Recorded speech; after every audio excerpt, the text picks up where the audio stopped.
My dear old church. A country church moves across the prairies of southwestern Minnesota. Every hour takes Marble Lake Lutheran farther from the people who worshiped inside it on Sundays, who were baptized, confirmed, and married there. People who choke up when they talk about the place. Yeah, it's going to be hard to drive by. I can see it from upstairs in my window at my house, and I kind of just see the steeples over the trees there. I look over the window, it won't be there. Back in August, church members held a bittersweet celebration.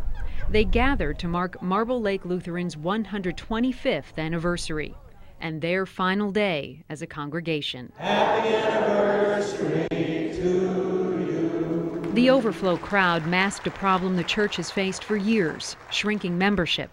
On Sundays, most pews are empty. Typical attendance, 8, maybe 10 people. These were awarded for perfect attendance for Sunday school. Old-timers like Roger Nelson remember how it used to be. In Marble Lake Lutheran's heyday, there were 350 members. Today, there are 17. It's the common problem in these rural areas that the population is aging and declining. The young people move to the metro areas looking for jobs. Oh, yeah, that's it. That's Grandma. At the church's 50th anniversary back in 1929, Delphine Bakke was the bundled-up baby in her mother's arms. Really been a part of our life. I was baptized, confirmed, and we were married here. But true to the trend, all 3 of Delphine and Elwood Bakke's girls left their families' pastures for greener ones. I moved away. Judy's dad, Elwood, the church president, served as township assessor in the 50s and 60s. And I could see the farms going vacant. Every year it was a couple less. It's a problem facing many rural congregations. What to do with a church you love but can no longer fill. A church where baptisms are rare, funerals far too common. The folks at Marble Lake Lutheran decided to find a new home for their church. They found one 100 miles away.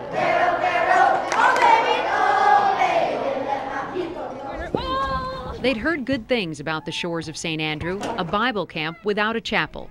So sight unseen, they offered their church to Green Lake Lutheran Ministries, the camp's owner. Somehow God really is involved here, and that it's not just an accident that we got together with them. It's meant to be. Now the challenge, to move Marble Lake Lutheran to its new home. Do you know how many power lines there are between Canby and New London? Every one of them has to come down. Marble Lake members pitched in $70,000. The rest of the moving bill, another $80 grand, is being raised 1 dime at a time. The counselors do really silly stuff. If we raise lots of money, our counselor had to eat breakfast off of someone's foot. We send this house on its way to a new land and a new place of opportunities. Back at the church, they've just finished officially closing the congregation. It was more emotional than I thought. I noticed it was for everybody. We won't see it out here in the prairie. But it won't be that far away. But I'm still very happy to see where it's going.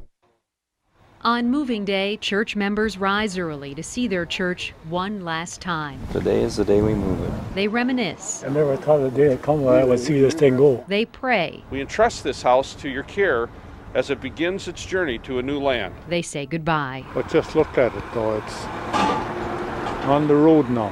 Their church, their sacrifice, rolls down the road. And along with it, their story of people who love their church so much, they decided to let it go.